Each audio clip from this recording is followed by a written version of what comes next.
వారికి ప్రభుత్వం అండగా ఉంటుందని హామీ ఇచ్చారు. మరోవైపు పలువురు ప్రయాణికుల సజీవ దహనం అత్యంత విషాదకరమని జగన్ అన్నారు. ఘోర ప్రమాదం తీవ్రంగా కలిచివేసిందన్న ఆయన క్షతగాత్రులకు మెరుగైన వైద్యం అందించాలని ప్రభుత్వాన్ని కోరారు.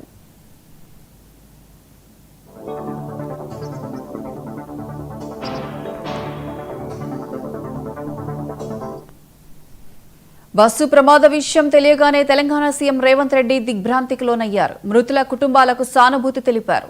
ఏపీ అధికారులతో మాట్లాడిన ఆయన అవసరమైన సహాయ సహకారాలు అందించేందుకు తాము సిద్ధంగా ఉన్నామని తెలిపారు.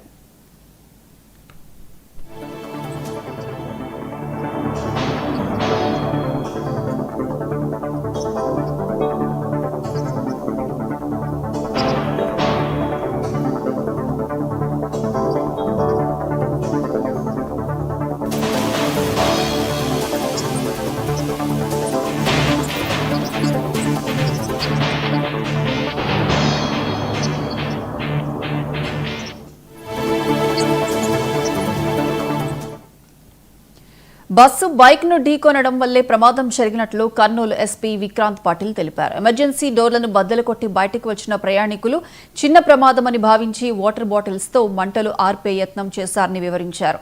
మంటలు ఎక్కువ కావడంతో బస్సులో ఉన్న మిగతా ప్రయాణికులను రక్షించే ప్రయత్నం చేశారు. అంతలోపే మంటలు బస్సుకు పూర్తిగా వ్యాపించినట్లు వెల్లడించారు. బాధితుల్లో కొందరు కర్నూలు జీజీహెచ్లో చికిత్స పొందుతున్నారని వివరించారు. కాగా ప్రస్తుతం స్పేర్ డ్రైవర్ను అదుపులోకి తీసుకున్నట్లు ఎస్పీ తెలిపారు. ప్రమాదంపై ఇద్దరిని ప్రశ్నిస్తున్నట్లు వెల్లడించారు. అయితే ఈ ఘటనలో ఎంతమంది చనిపోయారనే దానిపై ఇప్పుడు ఎలాంటి స్పష్టత ఇవ్వలేమని పేర్కొన్నారు.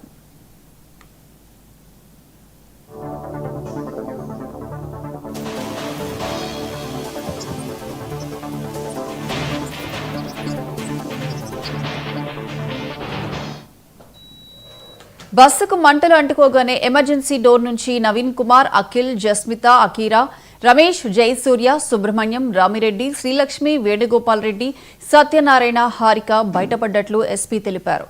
ఇదే అంశంపై ప్రమాదం స్థలి నుంచి మా ప్రతినిధి మస్తాన్ మరింత సమాచారం అందిస్తారు.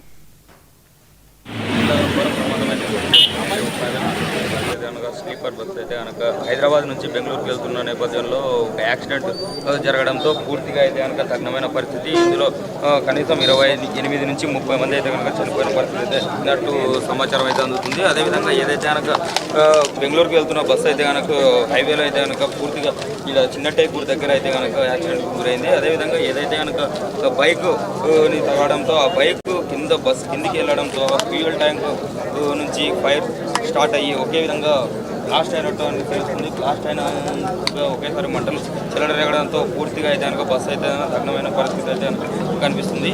అదేవిధంగా ఏదైతే స్థానికులు అయితే చెప్తున్న పరిస్థితి అయితే ఉంది. ఇక్కడ కొంతమంది అయితే ఇక్కడ బయటకు అయితే పడడం జరిగింది. అదేవిధంగా వారిని అయితే కనుక హాస్పిటల్కి అయితే తరలించారు. అదే ఉండాల్సిన అధికారులు అయితే కనుక సమాచారం తెలుసుకున్న వెంటనే ఫైర్ సిబ్బంది కావచ్చు, అదేవిధంగా పోలీస్ సిబ్బంది కావచ్చు ఇక్కడికి చేరుకొని ఇక్కడ బాధితులను అయితే కనుక పూర్తిగా హాస్పిటల్కి అయితే తరలించారు. వారైతే కనుక ఇప్పటికే 6 మంది అయితే కనుక డిశ్చార్జ్ అయినారని కూడా వారి ప్రాణాలకు అయితే ఎటువంటి అపాయం లేదని కూడా చెప్తున్న పరిస్థితి. ఇక్కడ ఇప్పటికే అయితే కనుక ప్రజాప్రతినిధులు పూర్తిగా ఇక్కడికి చేరుకున్నారు.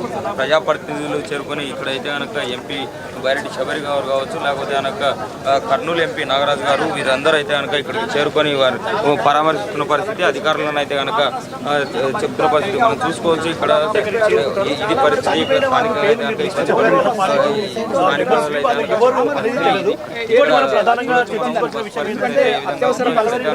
శవాలు గుట్టలుగా పడిన పరిస్థితి అయితే కనుక కనిపిస్తుంది. పూర్తిగా ఈ దగ్గరైంది. అధికారులు అయితే కనుక సహాయ చర్యలు అయితే కనుక మొదలుపెట్టారు. వీరికి ఇదైతే కనుక ఏం జరుగుతుందో రాబోయే ఇలాంటి ఘటనలు జరగకుండా కూడా అధికారులు కోరుతున్న పరిస్థితి. ఇక్కడ వచ్చిన అధికారులు కూడా చంద్రబాబు ఇక్కడ స్పందించారు. ఈ విషయంపై వీరికి ఎలాంటి సహాయ చర్యలు అందాలి, అదేవిధంగా వీరికి కావాల్సిన అధికారులను అయితే పంపించడం జరిగింది. కెమెరామ్యాన్ ఎంపీ ఉన్నారు, వారిని అడిగి తెలుసుకున్నాం. స్థలానికి వచ్చారు. జరిగిన సంఘటన ఇప్పటికే ముఖ్యమంత్రి గారు కావచ్చు, అదే అందరూ అయితే కనుక స్పందించిన పరిస్థితి. మీరు ఇక్కడ చేశారు, ఇక్కడ సమాచారం ఏం తీసుకుంది? 3-3:30 ఆ ప్రాంతంలో ఇక్కడ bus private travels Hyderabad travels దాంట్లో ఈ దీపావళి పండుగ చాలా మంది ఫ్యామిలీస్తో ప్లాన్ చేస్తున్నారు. బస్సుని ఒక బైక్ని ఢీ కొట్టడం, ఆ బైక్ కూడా చూసుకుంటే ఆ బస్సు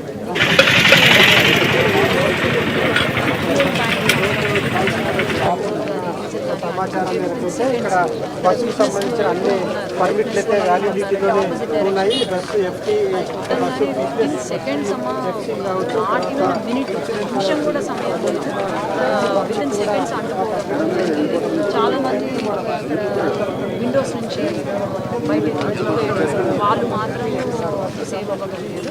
ఇప్పటికైతే 19 మందిని మేము హాస్పిటల్లో ఐడెంటిఫై చేసి సేవ్ చేయగలిగాము. మిగతా